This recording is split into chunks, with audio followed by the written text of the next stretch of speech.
Bapa, kami merendahkan diri di hadapan-Mu. Kami mohon Engkau membuka rahasia firman-Mu bagi kami malam ini. Bapa, Engkau taruh perkataan-Mu di mulut anak-Mu ini, hamba Tuhan Yesus. Agar kami takjub terhadap kebenaran yang Kau singkapkan bagi kami.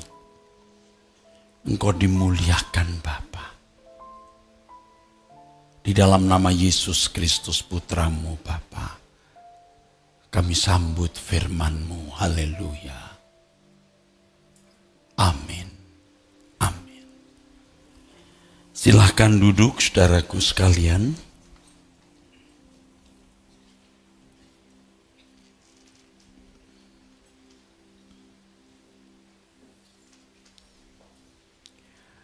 Saudaraku sekalian,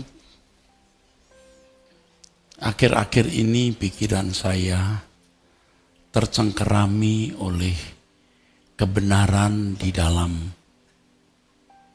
surat Paulus. Saya tidak bermaksud mempersiapkan khotbah untuk malam ini, saudara. Saya benar-benar bergantung kepada Tuhan apa yang harus kita dengar malam ini. Tetapi hal itu ternyata memang dipersiapkan Tuhan untuk saya sampaikan.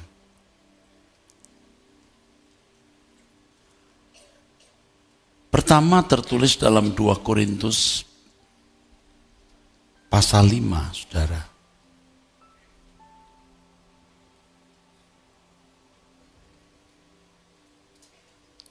2 Korintus pasal 5. Sebab kasih Kristus yang menguasai kami, karena kami telah mengerti bahwa jika satu orang, artinya Yesus, sudah mati untuk semua orang, maka mereka semua sudah mati. Kalimat ini, saudara. Maka mereka semua sudah mati.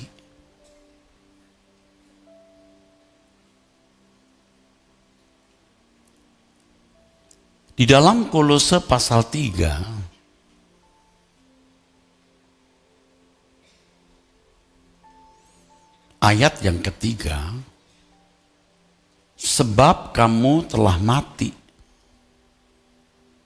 dan hidupmu tersembunyi bersama dengan Kristus di dalam Allah.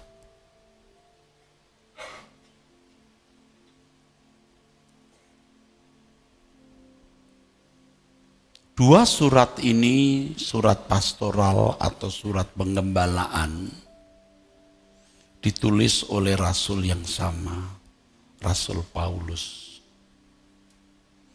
Yang kita tidak ragukan hikmat, marifat yang Paulus miliki, serta ilham roh yang menguasai hidupnya, sehingga Allah mempercayakan kebenaran-kebenarannya melalui Rasul ini, saudara. Maka mereka semua sudah mati. Dan dalam Kolose pasal 3 ayat 3 tadi dikatakan, sebab kamu telah mati dan hidupmu tersembunyi bersama dengan Kristus di dalam Allah. Saya tidak bermaksud mencari-cari masalah atau menyampaikan khotbah-khotbah yang kontroversial untuk menonjolkan diri atau untuk maksud tertentu, saudara. Tapi memang Alkitab mengatakan demikian, dan saya sudah beberapa kali juga mengemukakan. Tetapi beberapa waktu ini menusuk hati dan pikiran saya.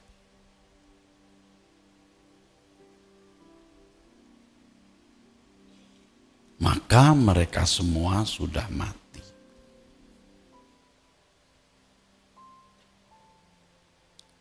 Hal ini pasti terkait dengan Galatia pasal 2, saudara.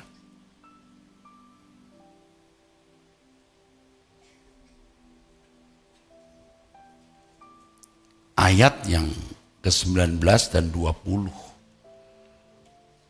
Yang ringkasnya adalah, aku telah disalibkan dengan Kristus, artinya mati. Namun aku hidup, tetapi bukan lagi aku sendiri yang hidup, melainkan Kristus yang hidup di dalam aku. Kalimat yang biasa kita dengar itu terambil dari terjemahan Alkitab yang lama, hidupku bukan aku lagi, tapi Kristus yang hidup di dalam aku. Sebenarnya menjadi orang Kristen itu, saudara, kita sungguh-sungguh harus rela kehilangan hidup.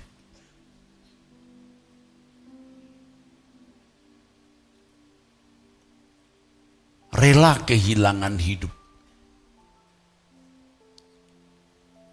Prinsip-prinsip hidup dengan berbagai filosofinya yang kita warisi dari orang tua, nenek moyang, ya. Orang tua mewarisi dari orang tuanya, kita juga kakek nenek mewarisi dari papa, kakek nenek, begitu saudara. Kita harus meninggalkan cara berpikir, prinsip-prinsip, filosofi yang kita warisi dari nenek moyang dan dari lingkungan kita.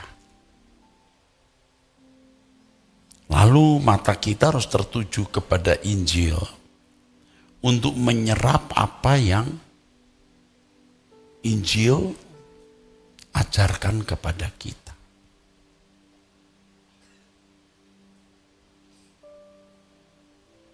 Supaya manusia lama kita ini benar-benar ditanggalkan dan kita mengenakan manusia baru.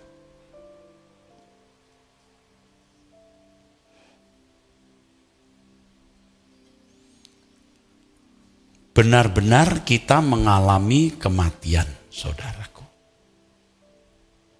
Efesus pasal 42, pasal 4 ayat 22 maksudnya. Efesus pasal 4 ayat 22, yaitu bahwa kamu berhubung dengan kehidupan kamu yang dahulu harus menanggalkan manusia lama yang menemui kebinasaannya oleh nafsunya yang menyesatkan, supaya kamu dibaharui di dalam roh dan pikiranmu dan mengenakan manusia baru yang telah diciptakan menurut kehendak Allah di dalam kebenaran dan kekudusan yang sesungguhnya.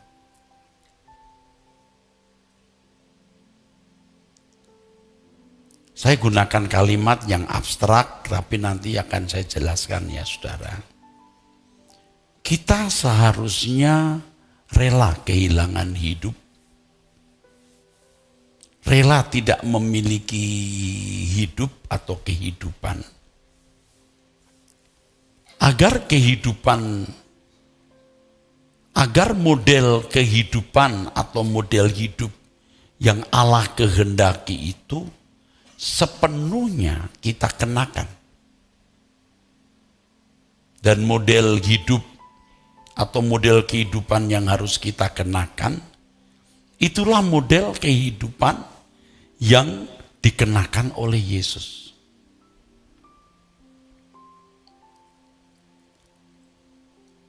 Maksudnya bagaimana hidup di dalam penurutan terhadap kehendak Allah. Kita harus tahu dulu, saudaraku. Soal praktek nanti tahap demi tahap, ya, Roh Kudus akan menuntun kita. Tapi kita harus tahu dulu bahwa kita harus mati. Manusia lama kita harus kita tanggalkan.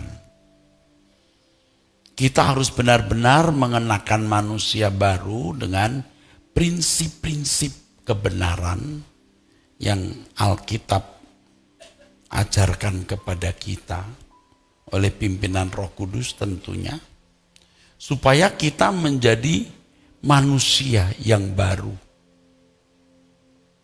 mengenakan manusia baru yang telah diciptakan menurut kehendak Allah di dalam kebenaran dan kekudusan yang sesungguhnya. Saya kira hal ini hal yang tidak asing sebenarnya. Dari muda saya juga sudah tahu bahwa kita harus meninggalkan manusia lama, ya. Kalau di kebaktian kebangunan rohani sering diakhiri dengan nyanyian, aku berubah, sungguh ku berubah. Yang ku kasihi dulu lenyap, yang baru sekarang aku kenakan atau aku miliki. Tetapi itu menjadi fantasi saja. Kenyataannya kita tidak mengejar atau memburu bagaimana manusia baru yang harus kita kenakan menurut kehendak Allah itu. Apalagi kalau pengkhotbah atau pembicara tidak mengalami proses kematian itu. Ia tidak akan bisa mengimpartasi, tidak akan bisa menularkan, saudaraku. Dan kenyataan yang saya buktikan, sekolah teologi tidak mematikan manusia lama. Atau kurang serius memperhatikan kematian manusia lama ini, saudara. Karena sudah menjadi pendidikan, ya, yang bersifat akademis, yang standar akademisinya tentu disesuaikan dengan standar akademis ilmu sekuler. Padahal sekolah teologi itu ada faktor X. Saya gunakan faktor X karena tidak akan dikenali oleh disiplin ilmu pengetahuan yang lain. Faktor X ini adalah penggarapan Allah atas masing-masing individu agar mengalami perubahan kodrat itu, saudara. Ya, supaya kodrat manusia lamanya itu mati, lalu mengenakan kodrat baru, yaitu kodrat ilahi. Saya kadang-kadang juga bingung dan heran, kenapa ya? Dulu sejak saya kuliah, tidak jelas, tidak tegas atau kurang tajam. Memang harus bertobat, manusia lama harus ditanggalkan, gitu saudara ya. Harus hidup baru. Tetapi dari analisa teropongan saya, melihat diri saya sendiri dulu, melihat orang lain, tidak benar-benar terperagakan, tidak benar-benar terselenggara, saudara. Ya tentu saya sudah melihat ratusan sampai ribuan lulusan STT. Tentu diri saya sendiri yang saya menjadikan pengamatan paling jujur. Lalu orang-orang di sekitar saya juga lulusan-lulusan STT. Yang sekarang setelah menjelang usia senja ini, ketika Tuhan proses saya dengan berbagai proses yang begitu berat, saya mengerti bahwa belum pada mati nih orang, termasuk saya belum pada mati. Tentu hari ini saya sudah dalam proses yang terus menuju kematian itu, saudara. Kalau tidak, saya tidak bisa bicara demikian, saudara. Pokoknya kalau seseorang masih mengharapkan kebahagiaan dari dunia ini, masih merasa layak mendapat pujian atau sanjungan, masih merasa pantas untuk dihormati, dilayani, belum mati dia. Belum mati. Belum mati.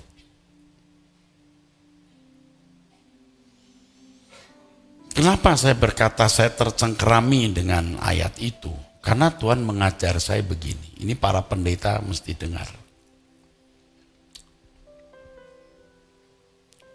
Yang pertama, saudara, kalau Allah itu hidup, kita harus ada di hadiratnya. Nah, ini sudah sering saya katakan. Tetapi hari ini saya mengatakan dengan nada yang berbeda.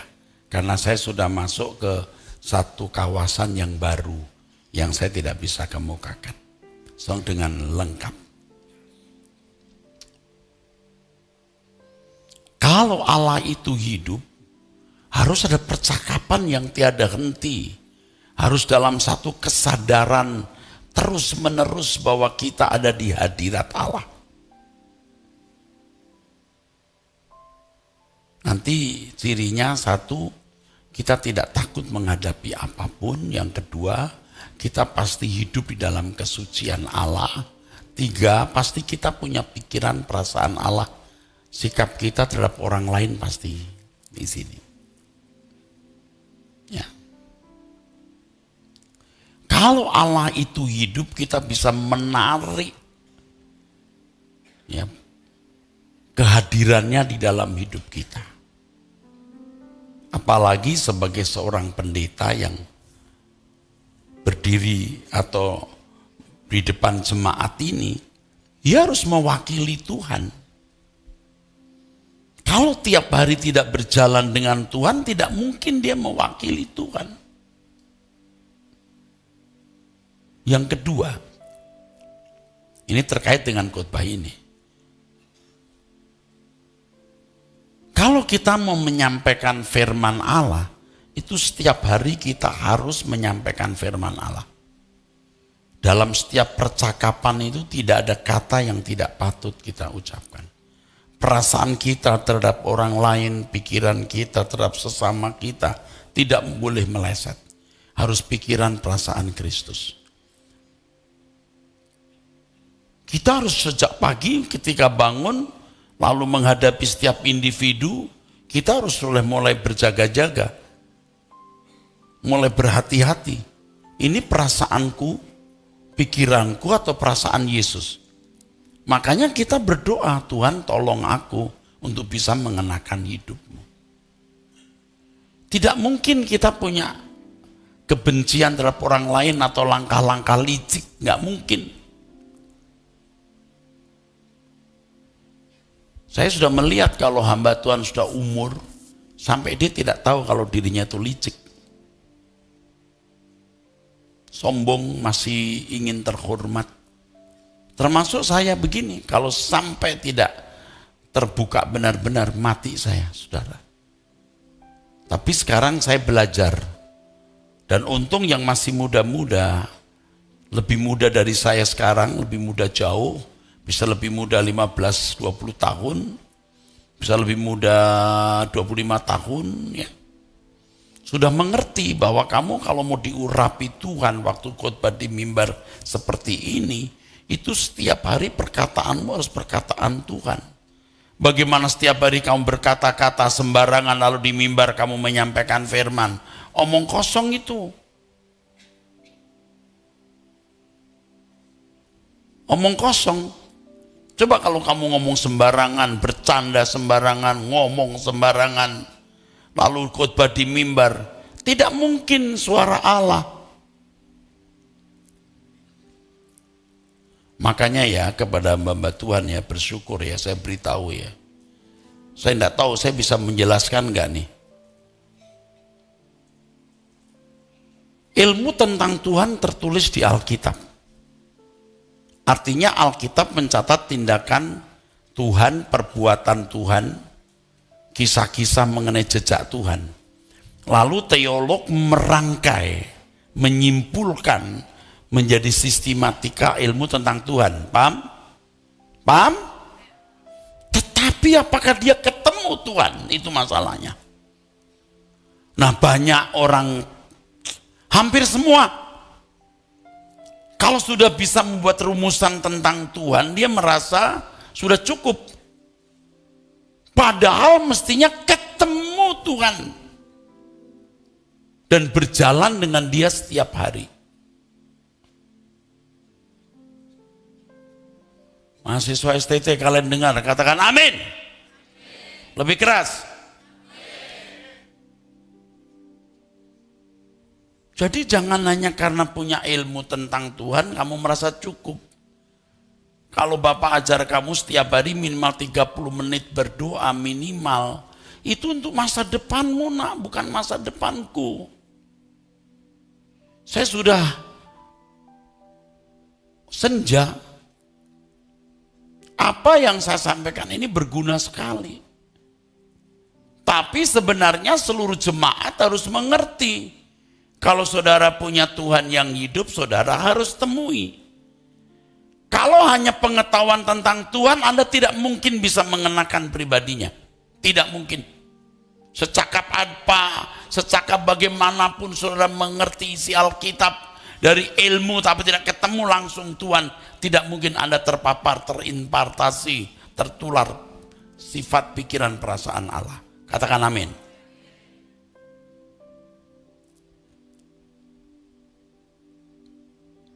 Belum lagi cara berpikir dunia sudah terlanjur merusak pikiran banyak orang sejak kanak-kanak, remaja, pemuda. Sekarang 4 tahun S1, setelah lulus kirim ke daerah. Saya khawatir sekali, belum siap sama sekali. Walaupun indeks prestasinya 4, saya khawatir dia tidak berguna, menyusahkan. Tapi kalau tiap hari ketemu Tuhan, sifat Tuhan mengalir di dalam dirinya dimanapun dibutuhkan.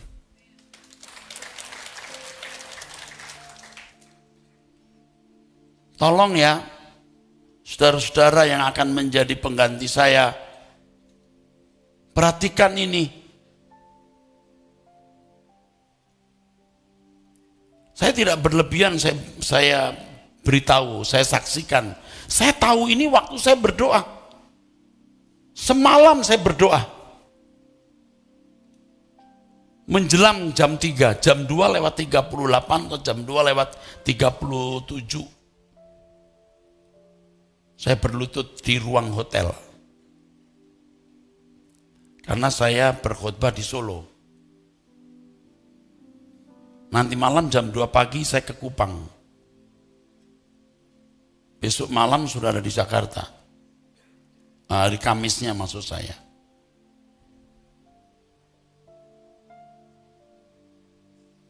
Saya girang.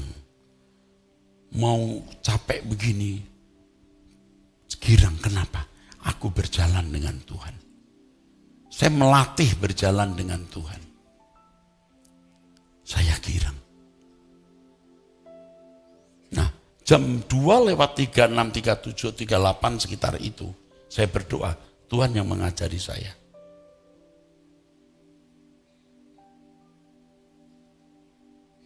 Jangan hanya merumuskan tentang aku dari apa yang tertulis, tersurat, tapi temui aku. Dan itu lebih sulit sebenarnya.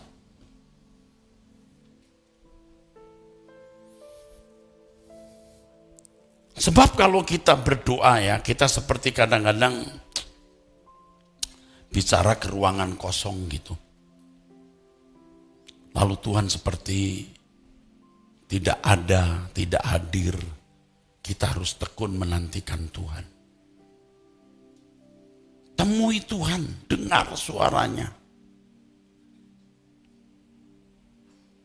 Orang cakap berbicara tentang Tuhan, tapi tidak ketemu Tuhan. Bisa berdoa, lancar berdoa. Dia berdoa kepada Allah yang dia pahami, difantasikan dalam pikiran.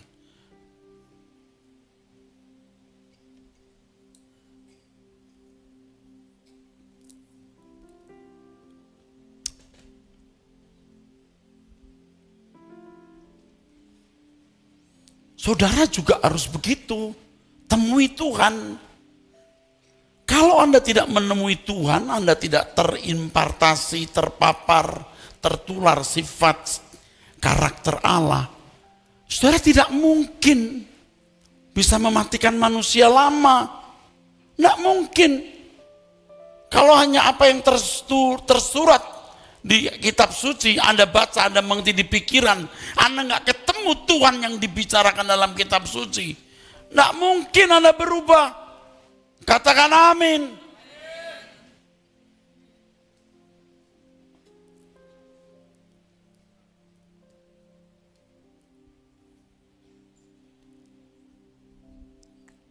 Jangan sampai kita sudah keburu tua.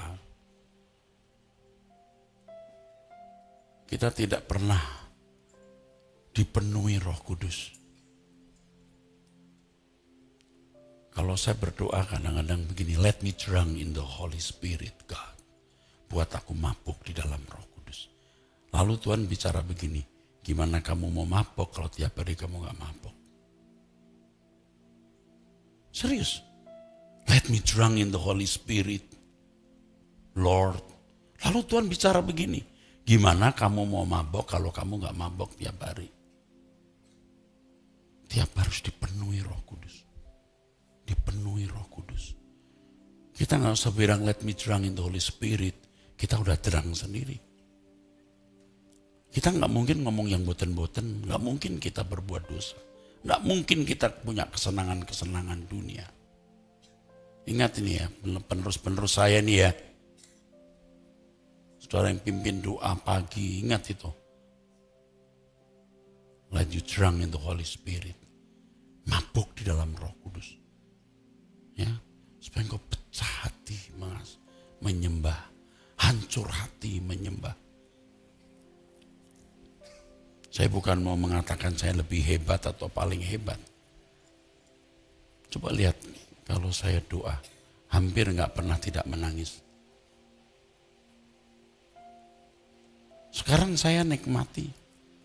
Saya pikir saya sehat, saya fisik saya nggak baik sebenarnya. Tapi saya diajar Tuhan lewat peristiwa ini. Apa? Nanti saya kasih tahu. Tidak mungkin kebetulan. Ada sesuatu yang Tuhan ajarkan. Luar biasa. Pokoknya luar biasa, nanti saya beritahu. Tapi sekarang yang saya beritahu apa yang saya dengar terakhir-terakhir ini. Jangan hanya merumuskan tentang Tuhan. Jangan merumuskan tentang aku hanya dari apa yang tertulis di Alkitab, tapi temui aku.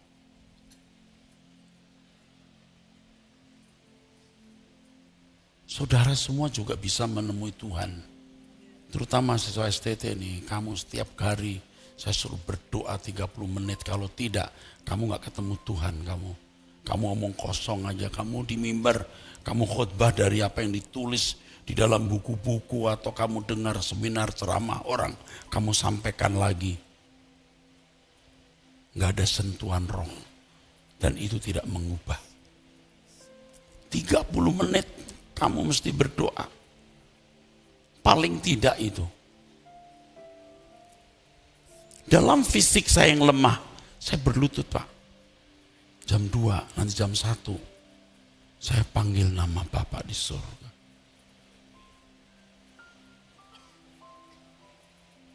Bukan mau sombong, supaya ikuti teladanku. Nanti kalau sudah mati, kamu gak bisa ketemu Tuhan lagi. Kalau di bumi ini kamu tidak merindukan Tuhan. Jangan nonton apa yang gak perlu ditonton. tenggelamlah di hadirat Tuhan. Lah cuma duduk kok nggak bisa.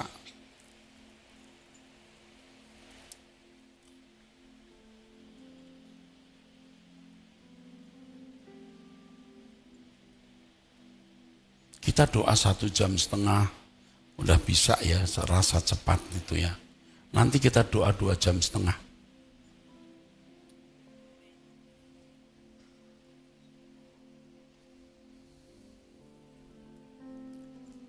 Kamu tidak bisa mati tanpa perjumpaan dengan Tuhan. Kalau hanya menyerap firman, ilmu tentang Tuhan di pikiran, Anda tidak akan pernah bisa mati.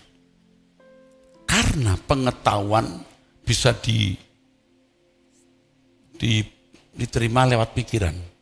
Pikiran bisa diisi, diserap, dipadatkan. Tapi perasaan nggak bisa dipadatkan lewat proses. Perjumpaan dengan Allah itu mengisi perasaanmu. Dan Allah mau perasaanmu terhubung dengan perasaan Tuhan. Tapi kalau ilmu tentang Tuhan tidak berperasaan, tidak akan bisa mengubah perasaanmu. Katakan amin. Harus berjumpa dengan Tuhan.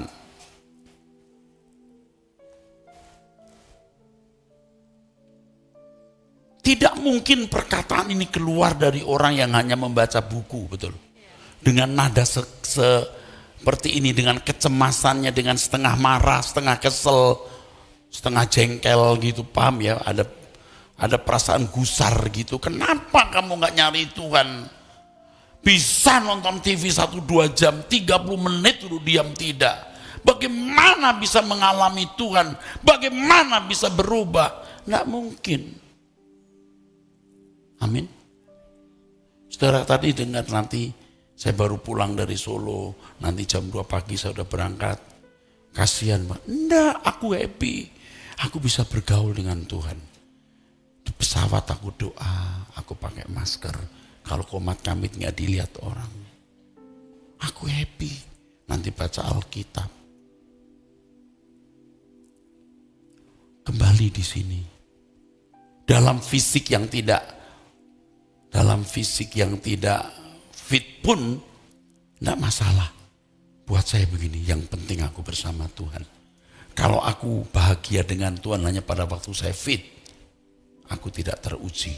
Tadi dalam keadaan susah, miskin, dalam keadaan fisik tidak fit pun, aku bersama dengan Dia.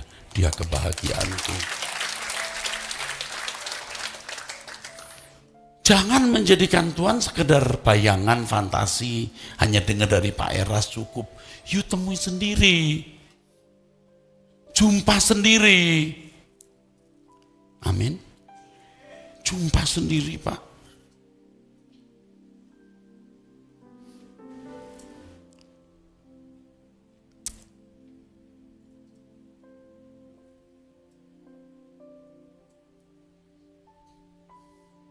Kamu sudah mati. Harus mati. Lalu kita selama ini bicara mati-mati, nggak mati-mati. Loh, saya kan ada di dunia gereja, dunia teologi, dunia akademis, dunia para pendeta, dunia para pimpinan STT. Jadi tidak diragukan teropongan analisa saya sudah melihat. Dan diri saya sebagai salah satu objek analisa yang pasti paling jujur. Kenapa tidak bisa mati? You nggak ketemu Tuhan. Pertemuan dengan Tuhan, kesucian Tuhan itu menghanguskan dagingmu. Saya sering mengatakan dan mungkin orang nggak ngeh, Tuhan itu mengerikan. Ini bukan mengerikan dalam arti negatif. Allah itu dahsyat. Kesuciannya itu mengerikan. Kalau tiap hari bertemu Tuhan yang mengerikan itu, Anda tidak bisa tidak mematikan dagingmu. Ada ketakutan yang tulus, ketakutan yang kudus terhadap Allah.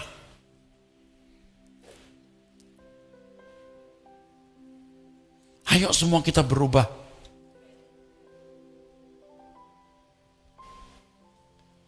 Dosen-dosen STT mesti dengar apa yang saya sampaikan ini. Kalau tidak, kasih tahu mereka. Jangan merasa sudah hebat karena doktor teologi.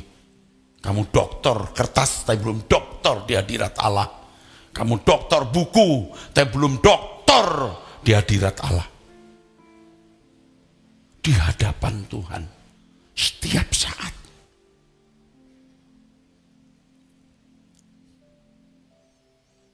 Herannya sekolah tinggi teologi rata-rata tidak memberikan ruangan untuk mengajar di sini. Pelatihan khotbah, pelatihan pastoral konseling, latihan konseling. Ada nggak latihan doa ketemu Tuhan? Nggak ada. Cuma di tempat ini saja. Paksa semua mahasiswa doa, paksa mereka ikut. Itu pun nggak gampang. Karena sudah rusak sejak kecil sampai masa mudanya. Jadi ingat ya yang dekat-dekat saya, yang di sekitar saya. Anda pulang, siapkan waktu ketemu Tuhan. Minta diajar bangun jam 2 pagi. Setengah jam, 1 jam, 45 menit. 1 jam biasanya. Saya bisa 45 menit juga, 30 menit jarang, tapi kadang-kadang 30 menit. Amin, tidur. Tuhan, aku mau tidur lagi ya. Saya bilang gitu, Tuhan, aku mau istirahat lagi. Buat aku besok bangun jam 4.40, jam 4.30. Begitu, besoknya bangun. Bel belum bunyi, saya udah bangun. Sering saya bangun 5 menit sebelum bel bunyi. Ajaib juga itu.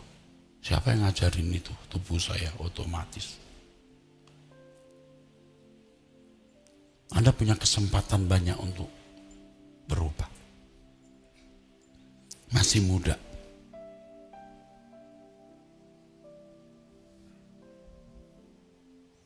Ini jawaban. Mengapa orang nggak bisa mati-mati ya? Khotbahnya bagus mungkin secara ilmu teologi. Bicara soal mengiring Yesus, pinterlah. Tapi kamu sudah mati. Belum lagi yang firman yang mengatakan, kamu bukan milik kamu sendiri. Bagaimana itu bisa dikenakan? Tidak bisa. Kalau hanya ilmu tidak bisa. Tanpa perasaan disentuh Tuhan tidak bisa. Perasaan harus disengat Tuhan terus. Perjumpaan dengan Tuhan membuat Anda tidak bisa berbuat dosa. Percaya nggak? Disengat oleh kekudusan Allah. Dan yang kedua, perjumpaan dengan Tuhan membuat dunia jadi pudar keindahannya. Selera jiwamu terhadap dunia jadi pudar. Saudara akan mengalami cinta kepada Tuhan itu apa? Coba G. Lagu ini kan saudara tahu, saya juga tahu. Kalau saya nyanyikan sendiri waktu bertemu Tuhan, waduh.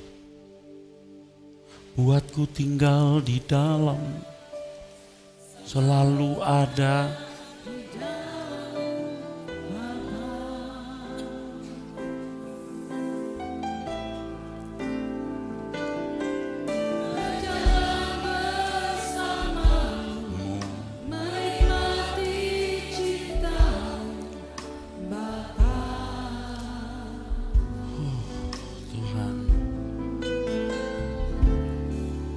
Ku dekat berat Engkau,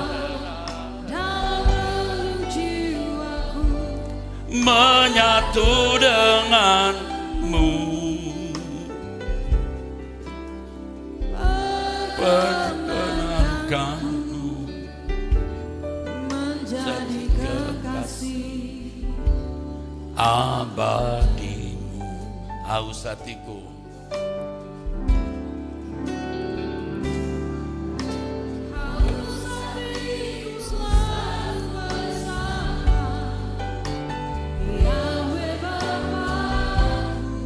mari musik yang tegas, jangan ragu-ragu.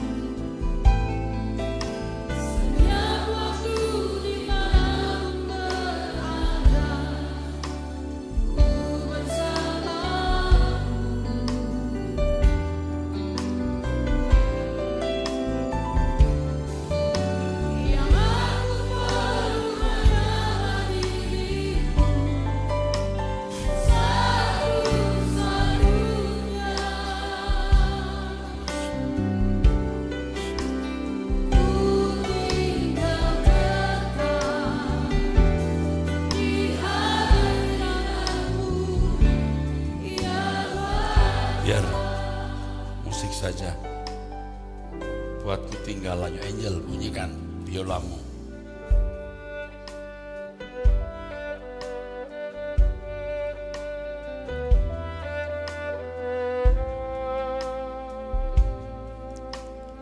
Kenapa kita bisa berani jalan tanpa Tuhan? Kenapa kita tidak jalan selalu dengan Dia? Kita melatih terus menghayati kehadiran Allah.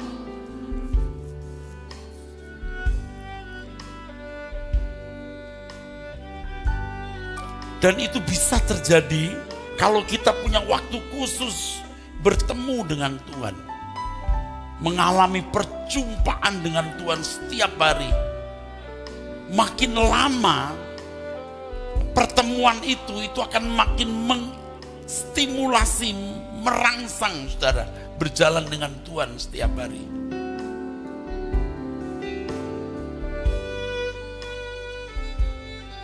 Saudara akan menyesal kalau tidak memanfaatkan kesempatan ini.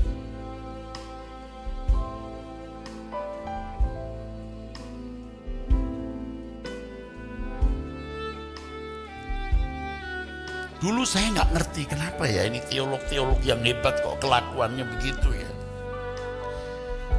Muhammad Judek kenapa ya? Kok orang-orang hebat secara teologi kok nggak terhormat gitu tindakannya. Cerdik tapi kejam bengis gitu. Sombong lalu menjatuhkan orang lalu kayaknya nggak ada belas kasihan terhadap orang lain gitu. Kenapa ya? Jawabnya saya tahu, tidak berjumpa dengan Tuhan. Tidak bisa mati manusia lamanya.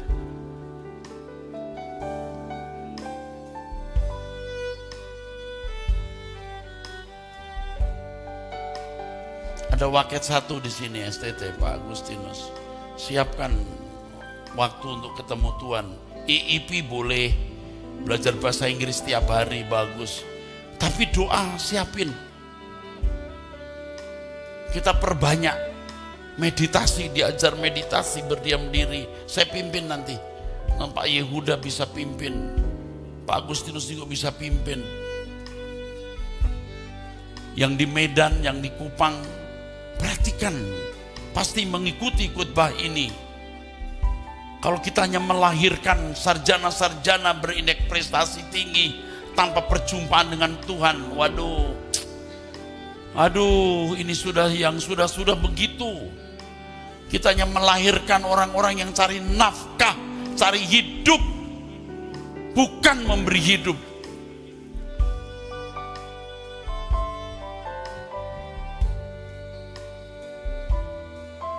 Saudara yang hadir ini, sekarang kalau Selasa ya, yang hadir tidak sebanyak hari Jumat.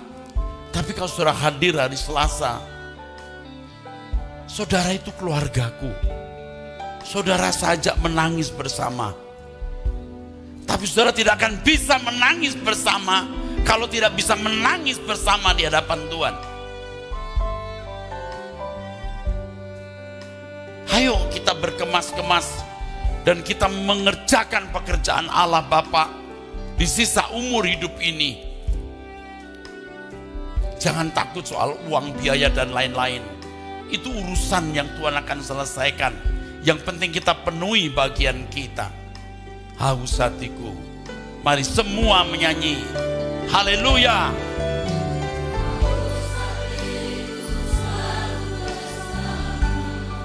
Amin. Percaya apa yang dikatakan Bapak nak, ikuti doa setiap hari 30 menit minimal. Tengah malam kalau kamu dibangunkan Tuhan, berlutut dan berdoa. Walaupun hanya 5-10 menit. Biasakan.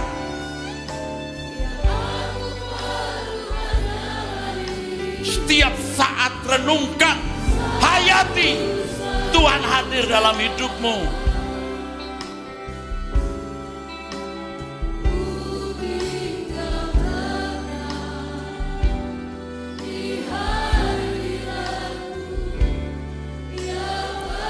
Haus hatiku, mari nyanyikan semua.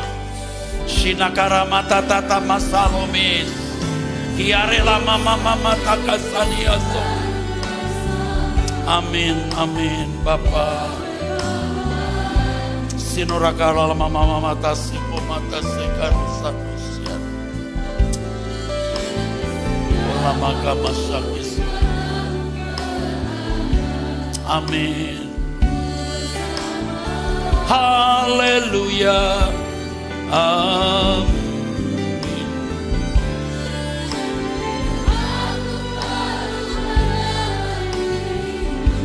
Amin Tuhan.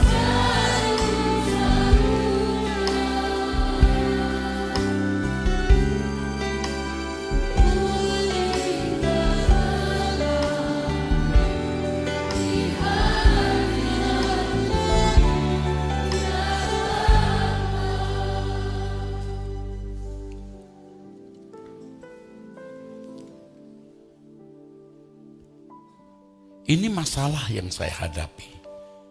Kenapa aku tidak bisa mencapai puncak kesucian seperti yang kuucapkan dalam khotbah, seperti yang kumimpikan, kuidamkan, kubuat syairnya dalam lagu. Kenapa? Jawabnya saya tahu. Perjumpaan dengan Tuhan.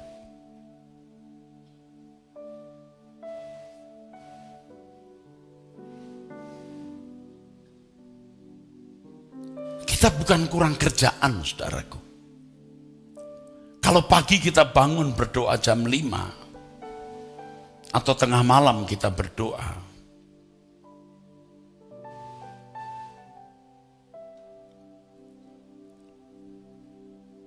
itu bukan sekedar kita berlutut dan mengucapkan beberapa kalimat, tapi mencari wajah Tuhan.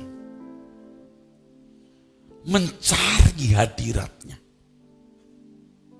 Sampai kita menemukan hadiratnya.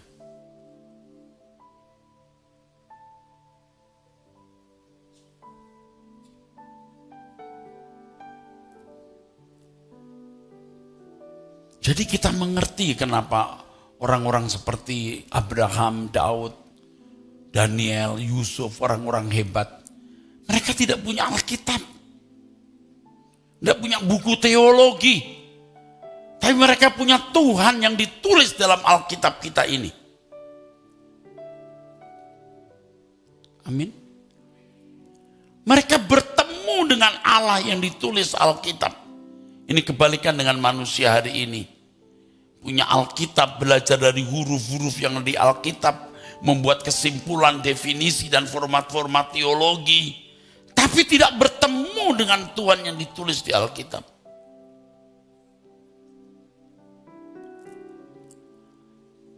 Jadi kalau melihat orang berdoa, rajin berdoa, dia bingung kenapa sih begitu? Gitu. Dengan tuduhan prasangka negatif atau prasangka yang tidak tepat. Ya kita enggak usah marah dan enggak usah mempersoalkan. Terserah orang mau menilai kita apa, ya terserahlah ya saudaraku.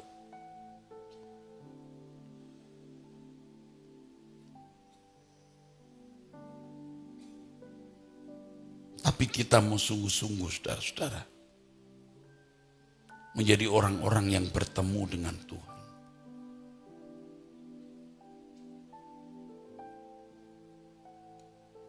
Setiap kali saudara ingat Tuhan, saudara mulai berbicara. Bapa, percakapkan apa saja yang mau saudara percakapkan. Atau paling tidak, terpujilah Engkau Tuhan. Sampai mesin penyembahan itu sudah otomatis operate di dalam dirimu.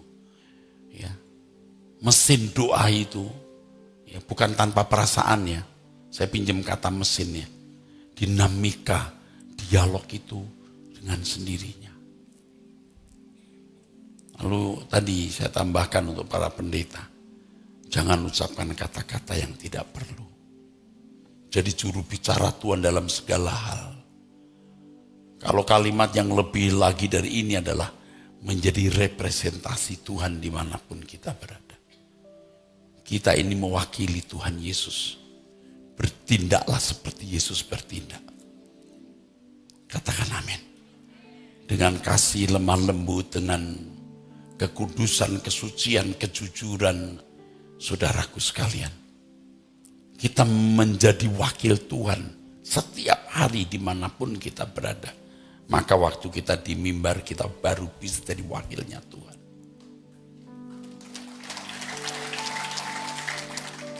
Saudara juga dahsyat banget. Besok mulai masuk kantor, besok mulai kerja, besok mulai ketemu dengan karyawan, besok mulai ketemu dengan pimpinan. Jadilah wakil Tuhan. Jangan melawan kejahatan dengan kejahatan. Diam. Difitnah kanan kiri dengan berbagai cerita. Diam saja. Biar Tuhan yang membela. Dan orang-orang yang punya nurani akan tahu Pak Eras tidak mungkin mengucapkan kata ini. Pak Eras tidak mungkin buat ini. Biar Roh Kudus yang bicara. Kalau sampai orang kehasut, ya biarin. Nuranimu pasti gelap. Kamu tidak tajam kamu. Tanya Roh Kudus. Saudara juga begitu. Difitnah, dijajati, dijajatkan di tempat di mana saudara bekerja, diam. Tidak dengan maksud negatif ya. Buatlah orang yang melawan saudara melawan Tuhan. Kalau saudara tidak membalas kejahatan dengan kejahatan, saudara hidup benar, mengasihi sama, mengasihi musuh, masih dimusuhi, dia melawan Tuhan. Kembalikan ke Tuhan. Jadi wakil Tuhan dimanapun saudara berada. Itu baru memenuhi yang dikatakan hidupku bukan aku lagi, tapi Kristus yang hidup di dalam aku. Katakan amin. Baru itu begitu saudaraku.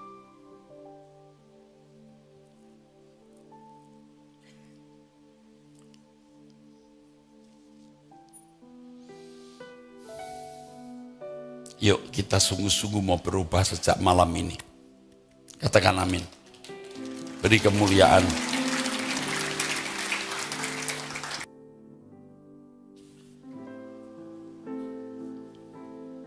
Yuk kita nyanyikan Yahweh sangat ku cinta padamu.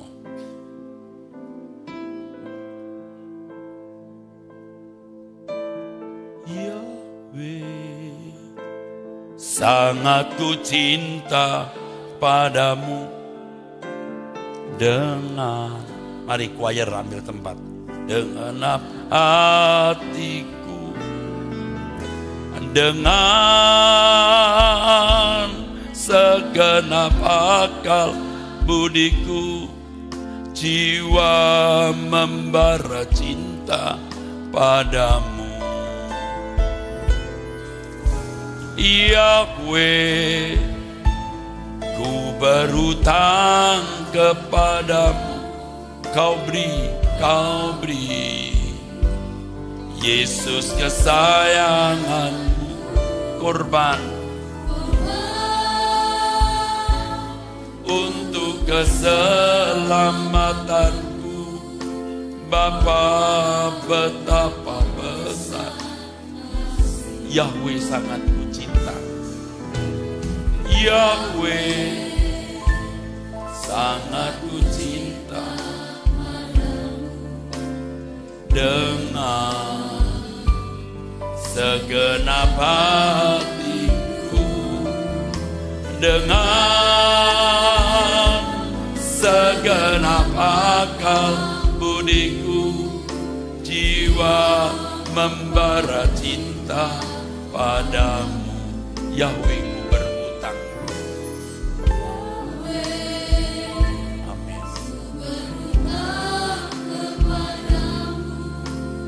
Kau beri Yesus kesayangan, korban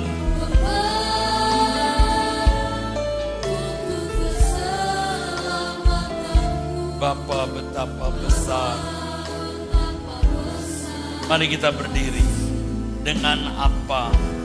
Dengan apa akan ku balas kebaikan-Mu Tuhan, banyak yang Kau lakukan untukku. Serahkan seluruh hidupku untuk melayani-Mu selamanya.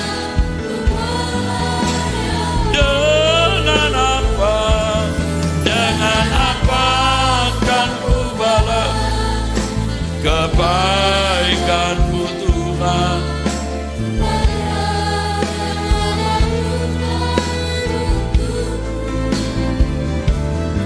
Serahkan seluruh hidupku, amin. Layani-Mu selamanya, ku melayani-Mu. Saudara, mulai malam ini kita mau merubah. Kita tidak bisa menunggu Tuhan mengubah kita sampai kita mau mengubah diri kita. Kita yang harus mengubah diri kita. Dengan menghampiri Allah. Allah menunggu saudara.